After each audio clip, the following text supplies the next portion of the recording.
We're live. We are live. Welcome back, everybody, to the House Committee on General and Housing, and it is February 4th. Our next witness is going to be Kathy Butler, Senior Vice President, Evernorth. I think Kathy has testified before, so I don't think the committee needs to introduce itself.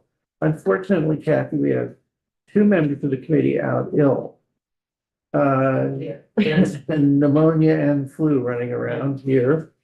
And at least one member of the committee heroically here, who maybe shouldn't be, recovering. And so here's what you got. But we are a quorum and we are listening. Super. Introduce yourself and take it away. Yes, thank you so much. Kathy Byer, Vice President for Real Estate Development at Evernorth. I was in before, and I think, as you know, Evernorth works all across the state. We were actually created by VHFA about 35 years ago when the Low-Income Housing Tax Credit Program was created, and VHFA thought this is a really complex program, which it is. And if we don't stand up a developer who's going to work in every corner of the state, it'll just get used in Chittenden County. And in fact, that was part of our charge, to make sure that we work in every corner of the state. And indeed, we've been able to do that.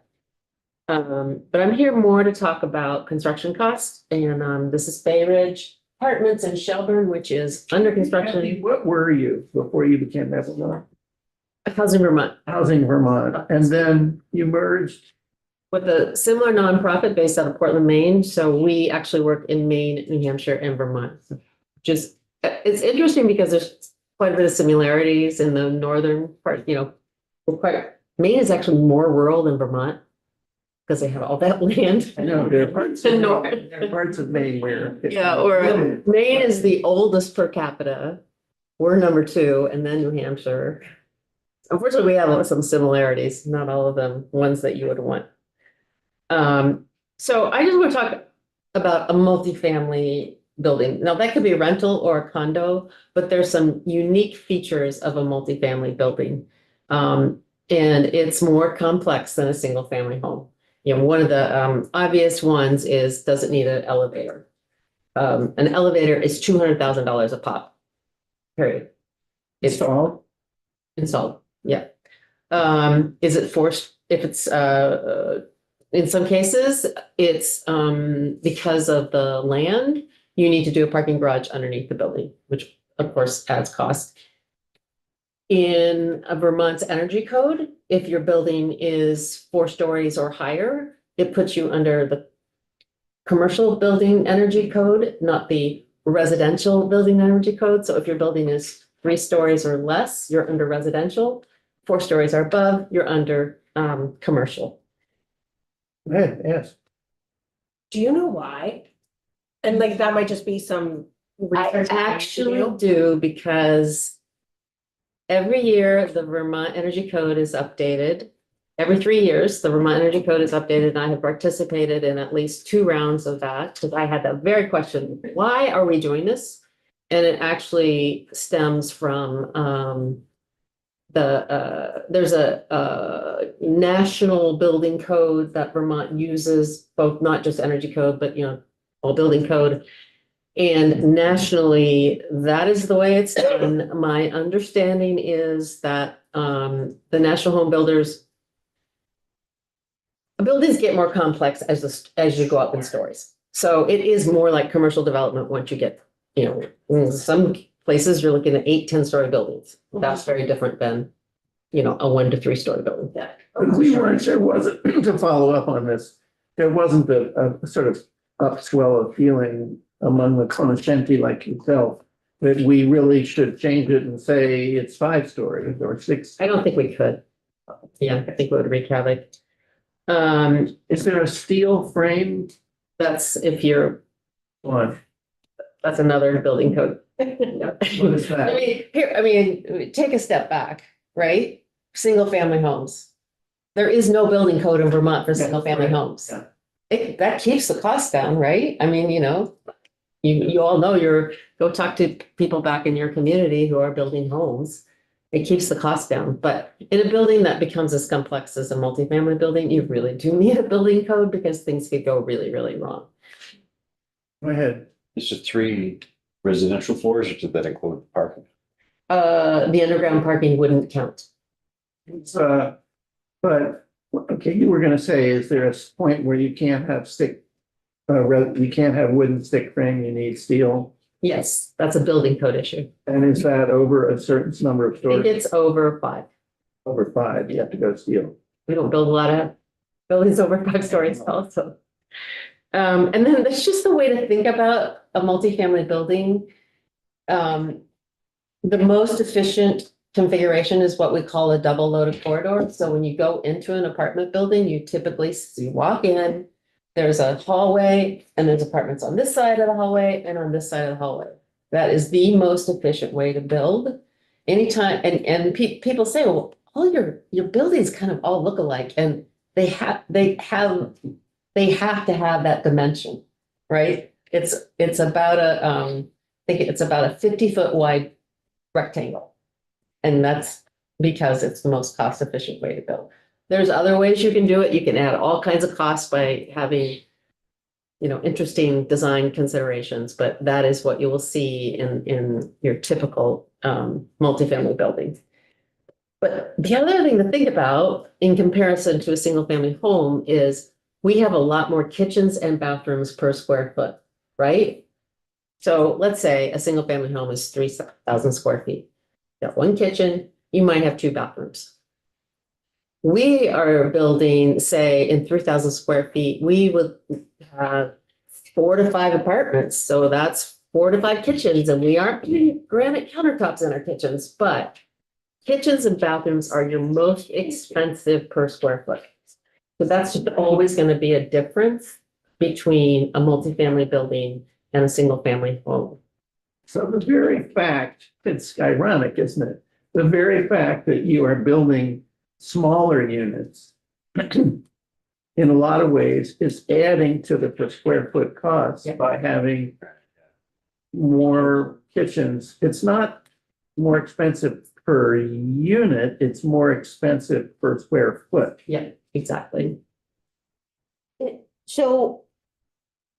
And this is a total rabbit hole tangent, so just a very simple answer if possible. But just for comparison, if a single family home were to have multiple kitchens and bathrooms, how does the cost compare to? That would be likely be comparable. Yeah, It's still the same.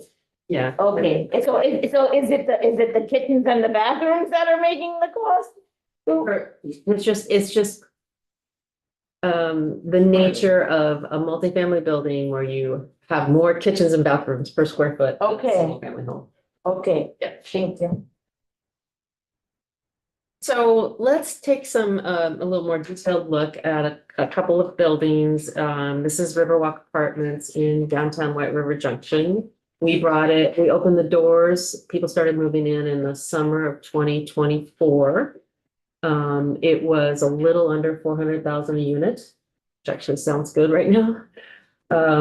We only had 7 sources of financing. I think you've heard about this before, that the more layers of financing, the more complicated it gets.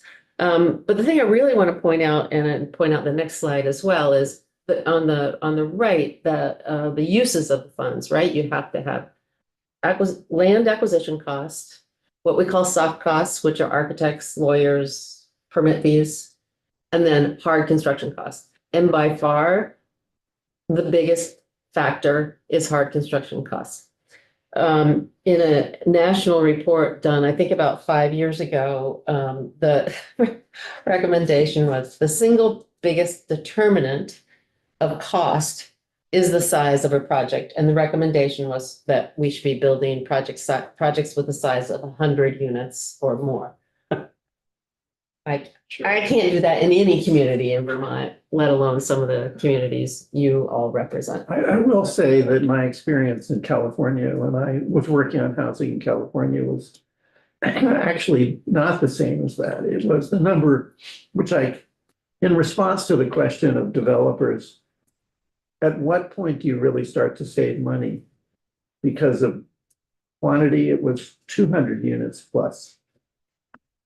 So this was 42 units. Yeah. This is 42 units and the next, and that was about 300 a square foot. Go home and talk to your builders and say, can you build for 300 a square foot? Again, maybe on a single family home, they're like, yeah, I can do that. Kelly's Field 2, this is in my community in Heinsberg. And we are finally moving people in next week. This is what we call the 4% transaction. And we built this in a partnership with Cathedral Square Corporation, 24. So the previous one was 42 units. Now we're down to 24 units. It has 12 sources of financing. And we closed the deal in 2024 at 465,000 a unit.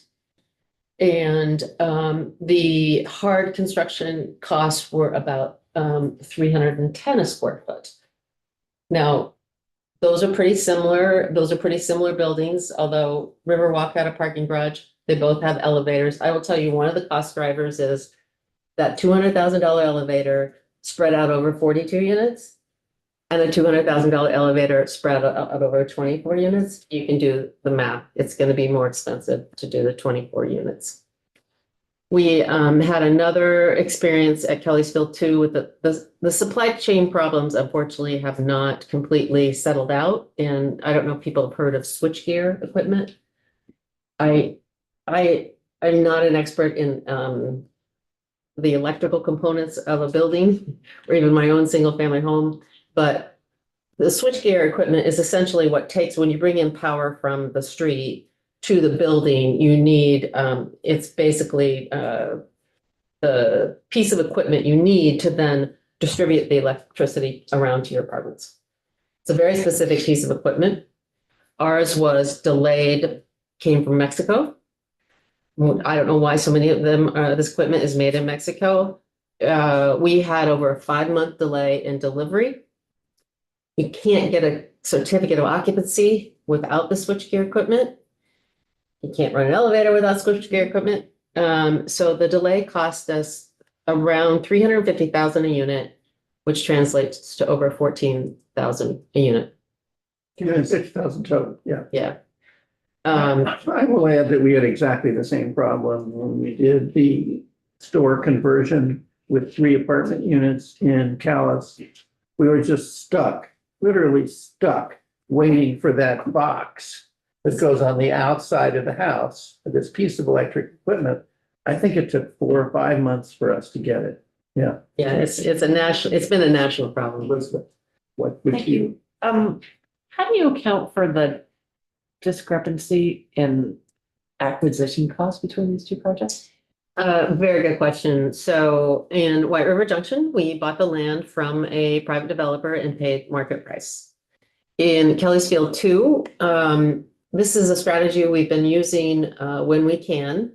It was an existing senior housing property that was built about in the 1970s. And over time, Heinsberg changed its zoning to allow for more density in this location. So we were able to build on the additional land at the site. The land was essentially free because we'd already paid for it the first time around. Whenever we can do that, I look around for land a lot. And that's a great strategy. When a town increases the density, it creates new opportunities. And that's the case here. Gus mentioned elevators, and I just have to say we had 3 projects where the elevator, same company, I will not say their name, but it's one of the only times in my life where I've actually yelled at somebody over the phone. 3 projects, the elevator showed up late and tens of thousands of additional construction loan interest costs. We hope we are through most of the supply chain problems, but it certainly exacerbated what you've been seeing for some of the TDC per unit. Next, I'm going to show you something that that's really small. Do you have the handout? So I hesitate to show you this. Almost no developer will show you this. And it is called the GMP, which is the guaranteed maximum price. So we go out to bid, right? We have to bid all of our projects. We go out to bid and all the subtrades are bid. And, think about how many different subcontractors you have to have for any type of building, but certainly a multifamily building. So this is a bid response that. This is the- you asked for. The That's general, not the general any bid. contractor has assembled all of the subcontractor bids, chosen the lowest one, or in some cases, make sure that the most qualified one, and puts together what's called a schedule of values. This is a division that you will see in every construction contract, regardless of what type of So when construction. you say GMP, in some cases, people, am I right, they just ask for bids.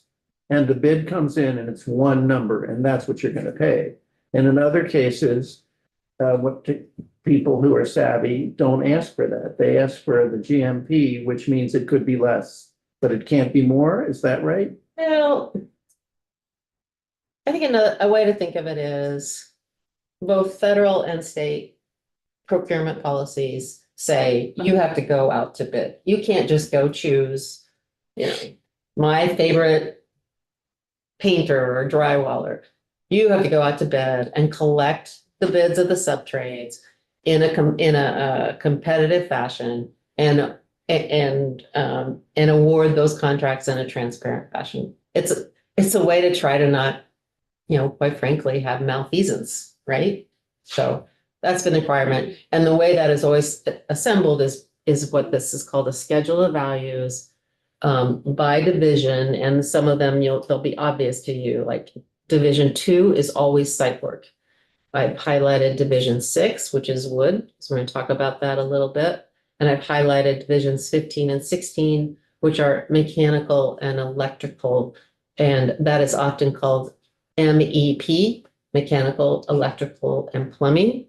That is where we have seen the biggest increases in pricing. By the way, you should, when you talk, you may as well just read it because we can't see it. You can't see it. No, not back here. But can you see it on? Where's my? Maybe you can plus. Oh, there we go. Good, There we go. thank you. Great. Thank you so much. Sorry, can I ask a quick question? Yes. So this is just hard costs. This is, hard cost.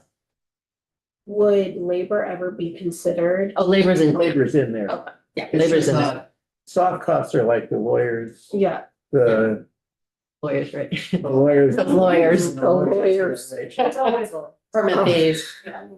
And overruns. Yeah. I mean, you should include overruns in your soft costs for like, No, they're usually hard cost overruns and allowance, but anyway, go on. Yeah. So, and the other obvious one is wood. Wood has been so volatile, and sometimes you hit a bid, you hit it lucky, and you get a good price, and sometimes you don't. And obviously in these big comparisons, so, I mean, I'm sharing this with you. I will tell you, like, I hesitated. No developer usually wants to share this information. It's, it is a construction bid that we got and that we're dealing with. And those two bids, right, now you can see that at the top. One was March of 2022 in Stewart Avenue, 36 units. I closed that deal. It was the last time, March of 2022. So we were in the pandemic, but I was just seeing like, oh, construction prices were inching up, but they weren't freaking going like this. And that was the last deal I closed where I saw like, okay, we can handle this. And on the second column, very simple building in Berlin. It actually, Stewart Avenue has a parking garage. Fox Run in Berlin, which is under construction right now, it doesn't even have a parking garage. 345 a square foot, a little over 2 years. Just do the, So the two columns, I'm sorry, we can't see. What is the 3368 on wood? Oh, I see. One's March 22, one's July. yeah, a little over 2 years. For few. I every time I look at it, I'm like, that can't be. But that is what happened. And I have this information for about 12 projects over this time frame, and it's unbelievable. And what that translates into is if you're spending, if I tried to show what that means if you're building a 2-bedroom apartment. So a 2-bedroom apartment is about 750 square feet. That's a pretty tight 2-bedroom. But you have to account for the hallways and the elevator lobby and the laundry room.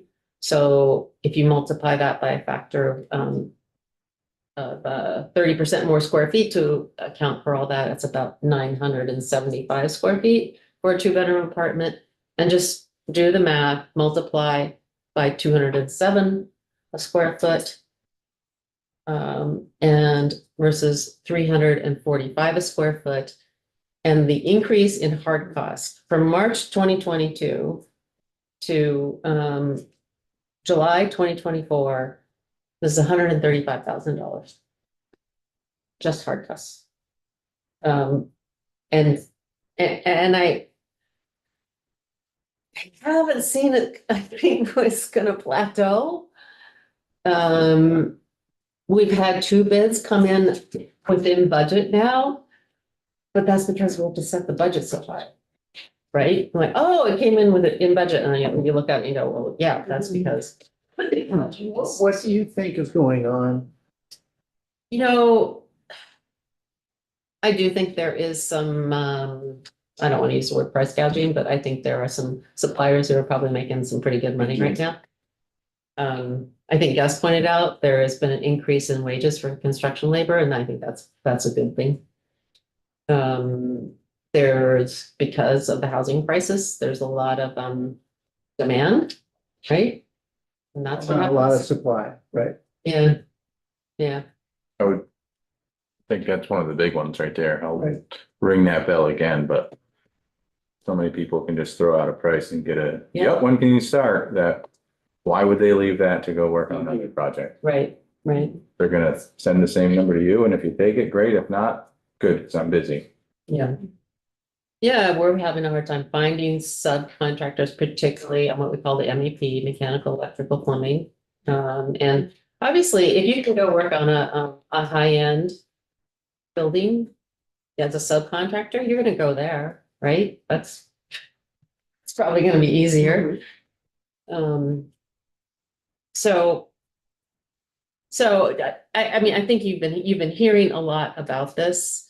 But I just wanted for you to see, in terms of us trying to sign construction contracts, this is what we are seeing. And again, back to those other charts, if we're worried about TDC per unit, it really is in that construction number. And I have a few ideas. Do you think your prices are any different than, I mean, would a private contractor doing a private project face this same kind of change? I think we get a little less interest from the sub-trades because all of our projects require reporting through something called Davis-Bacon wages. So it's a pain in the butt, you know, and there's something called Section 3, which has to show that you tried to hire women and minority-owned businesses. So there's just more paperwork involved because we use federal money. And yeah, I mean, like, if I know from talking with our general contractors that they say that can be the challenge, is finding subs who will bid on projects that have federal money. Yeah. So I just had a few ideas. None of them are a panacea. And I know there's been a lot of talk about modular housing. And I will say, I think it's really a viable option for smaller buildings, certainly single family homes and townhouse style. I know Jason Webster from Huntington Homes, they build a really quality product. In a larger, again, back to that, say 30-unit multifamily building with the double loaded corridor. That's a very different type of approach for modular housing. And my company did one many years ago in Colchester, senior housing, and I would say at the time we had mixed results, so I'm not sure modular housing is going to be a solution for the bigger buildings. But we do panelized construction all the time, prefabricated walls, prefabricated roof trusses, and those can save on both time and money. I think you heard Maura Collins from VHFA talking about the cost drivers in sites in that tight, those tight infill sites are among the most expensive we undertake. And certainly those that have brownfield remediation. And in the past, we've done a lot of brownfields redevelopment. It is not for the faint of heart. It's risky. You could always find more contamination once you start. And we have been able to access enough remediation funds to cover most of the cost of the brownfield redevelopment. So as long as we're not using housing dollars to clean up brownfields, I think it's actually a worthwhile pursuit. But I do believe those dollars are going to start to decrease because the state used a lot of ARPA money, brownfields remediation. I'm going to say something controversial, but I think it is actually time that we talked about the next planned update to Vermont's energy code. At Kelly's Field 2, the senior housing I just showed you was built under the new current residential building energy standard. And last week we completed what's called a blower door test. So that measures the tightness of your thermal shell. And that Kelly's Field performed 50% better than passive house. You know, passive house is always the gold star. Well, we did 50% better. And I would suggest that Kelly's Field is very near to net zero. And part of the way to get a building to net zero, a building never is going to consume zero energy. Never. That's never going to happen. But the definition of net zero incorporates some level of renewables. Like once you have driven down the energy load of the building, at some point, the way to get to net zero is to add renewables. And in the case of Kelly's Field, we have no more room on the roof of our building. And we have no room on the site because it's to put ground mounted solar. So we're very, very close to net zero. And that's under the 2024 energy code. And my understanding is last year, the statute was changed from the state shall update the energy code every 3 years to the state may update the energy code. And it's my suggestion that it may be time to take a pause and consider how we're doing. And as was previously pointed out, the energy incentives we get for Kelly's Field 2 is $3,700 a unit. And I can tell you, we spent more than $3,700 a unit exceeding, we strive to exceed the base energy code.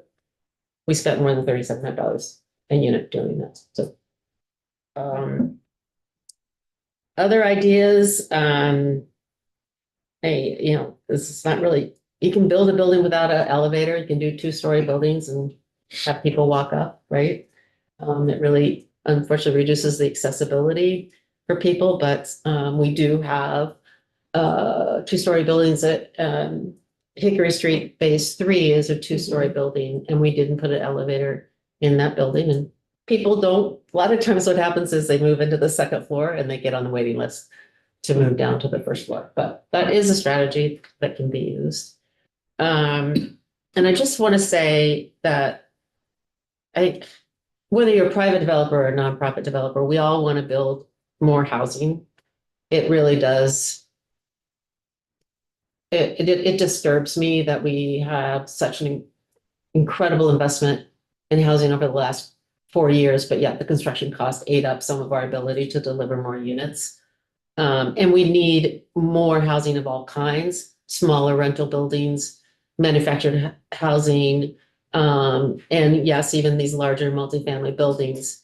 And I think, these finance with LIHTC, and I think the last time I was in the committee, Representative Parsons pointed out that a 30-unit apartment building was not be appropriate in the town of Newbury, which is absolutely right. And that that's the case all, in many small communities around the state. And one strategy we have been able to do is rehab some existing buildings, including historic buildings. So just up the road in Wells River, we renovated 29 apartments in 5 different buildings. I will tell you, those are a pain in the butt.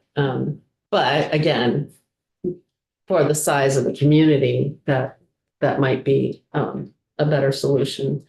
There is a 30-unit building. Yeah, right. Going up next to To my you. development. Well, yeah.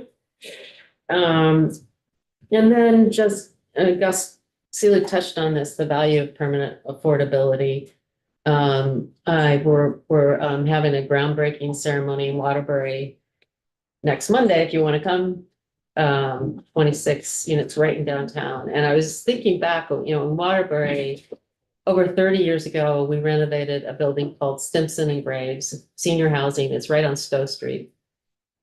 And when we, it was a historic building and we got started and the contractor basically got down to the studs of the building. And we had to keep the windows open because they were afraid the wind, like it had been so structurally compromised. So that was a hard one, but here we are 30 years later, and there's still permanently affordable senior housing on Stowe Street. At the time, I remember, I've been doing this way too long. At the time, Stowe Street, across the street from where we were building, had an adult bookstore. And Waterbury has changed a lot since the adult bookstore was on Stowe Street. But that's just really, an example about permanently affordable housing is a resource to the community for a very long term. Yes, Elizabeth. Thank you. Did I hear you use the word panelized? The what? The They word use panelized. Analyze, yes. Yeah, How common is panelized construction? that's very common now. Yeah, yeah. It means that you build somewhere off-site, a wall is built and then brought in. Yeah. Or Communist a roof blockhousing. truss. What's that? Communist block housing. It's just it's just, you could do it on site. It's just replacing on-site labor with off-site labor, often in a more controlled environment like modular housing.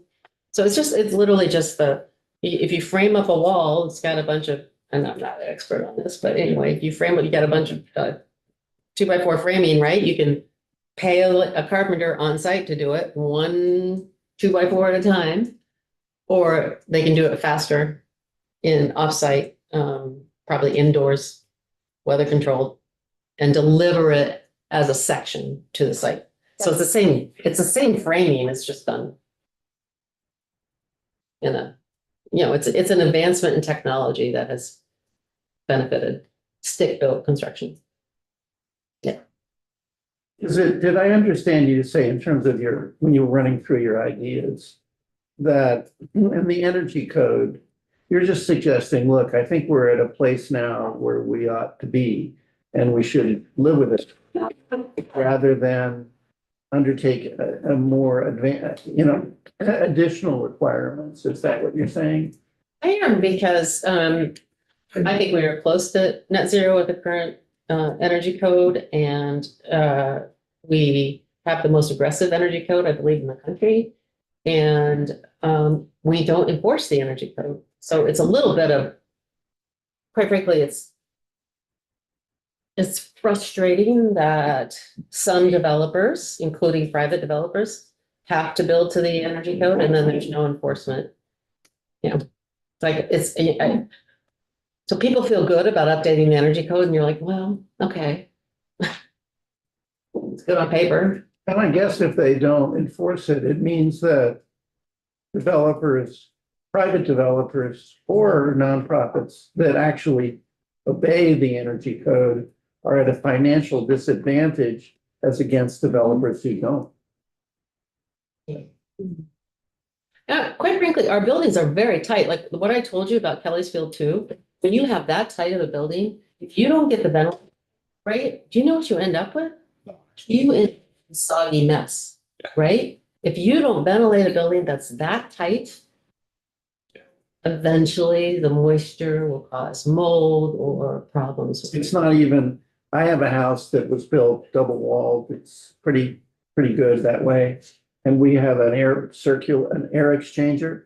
When the power goes off, which it does with some frequency, when the air exchanger isn't functioning, it takes about an hour and you notice it. You notice that the house is just too tight to ventilate itself, yeah. And in the winter, you can always open the windows, but it's not ideal. Yeah.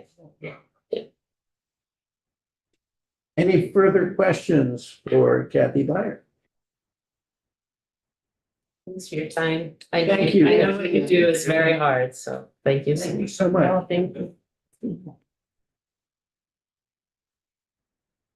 Ladies and gentlemen of the committee, we are